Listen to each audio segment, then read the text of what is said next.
A massive wildfire has scorched more than 9,000 hectares in northeastern Spain this week, driven by extreme heat, strong winds and rugged terrain. Drone footage from Penas de Riglos showed flames racing across hillsides, forcing the evacuation of nearly 900 people from 12 communities by Thursday, with 4 more ordered out early Friday.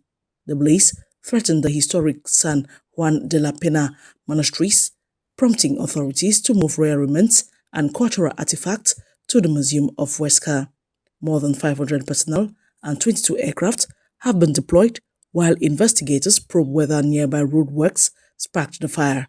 A 28-year-old man has been detained in connection with the investigation. Russian Foreign Minister Sergei Lavrov says Moscow will not refuse dialogue with U.S. envoys Stephen Witkoff and Jared Kushner, noting President Vladimir Putin is prepared to receive them again. Lavrov recalled Witkoff's 2025 visit when he carried proposals from Donald Trump that Putin accepted as they stood. He emphasized that the question now is what new ideas the envoys might bring.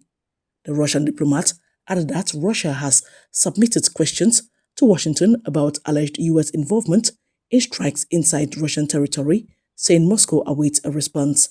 Lavrov's remarks highlight Russia's openness to talks but underline expectations of substantive proposals from the American side. Russian Foreign Minister Sergei Lavrov says Moscow will intensify its measures against Western efforts that sustain Ukraine's military campaign. Speaking on Thursday, Lavrov accused the U.S. and its allies of orchestrating strikes deep inside Russian territory and targeting civilian infrastructure. He insisted Russia would not issue ultimatums, but warned that harsher methods would be used against all systems and networks that enable Western support for Kyiv. Lavrov's remarks underlined Moscow's growing frustration with Western military aid and intelligence backing for Ukraine as the conflict continues to escalate. Russian Foreign Minister Sergei Lavrov has accused Western governments of using the term shadow fleet to justify unlawful attacks on Moscow's maritime trade. Lavrov said countries backing Ukraine have imposed a de facto ban on Russian energy sales, targeting vessels with detentions and sanctions. He warned this path undermines international law and could provoke retaliation. President Vladimir Putin echoed the warning, saying Russia would take mirror responses if such actions continue. Lavrov added the Russian Navy may begin focusing on ships from nations he accused of making piracy official policy. At least a dozen vessels linked to Russia's so-called shadow fleet have been detained since last year, with the UK, France, Germany, Belgium and Estonia involved in the operations. Russia's Deputy Foreign Minister Sergei Ryabkov says the next UN Secretary-General must listen to Moscow's concerns or risk seeing the organization fade into obscurity. Speaking in Moscow on Thursday, Ryabkov accused current UN leadership of bias, citing Western dominance in senior posts and double standards. He stressed that future candidates must deliver concrete action, not just promises. The race to succeed Antonio Guterres, whose term ends December 31, includes former Chilean President Michelle Bachelet, IAEA Chief Rafael Grossi, UN Trade Head Rebecca Greenspan, former Senegalese President Macky Sall, and ex-General Assembly President Maria Fernanda Espinosa. Egypt is seriously considering joining the Mecca Defense Agreement, Foreign Minister Badr Abdelatif confirmed after talks with his Turkish counterpart Hakan Fidan in El Alamein on Thursday. Signed earlier this month by Saudi Arabia, Turkey and Pakistan, the pact establishes a collective defense mechanism similar to NATO's Article 5, meaning an attack on one member triggers a response from all. Abdelatif said Cairo is coordinating closely with the quartet but must examine legal and constitutional issues before making a decision. Fidan stressed the alliance is not aimed at any country but reaffirmed its role in safeguarding regional security. He also pointed to rival alliances, including one formed by Israel, Greece, and Greek Cyprus in the Mediterranean. Protesters rallied again in central Kyiv on Thursday, demanding the reinstatement of former Defense Minister Mykhailo Fedorov and deeper reforms. Demonstrators gathered around a fountain, chanting and holding signs questioning President Volodymyr Zelensky's decision to remove Fedorov. Supporters say his dismissal threatens the war effort, noting his leadership in military technology, drone development, and procurement reform.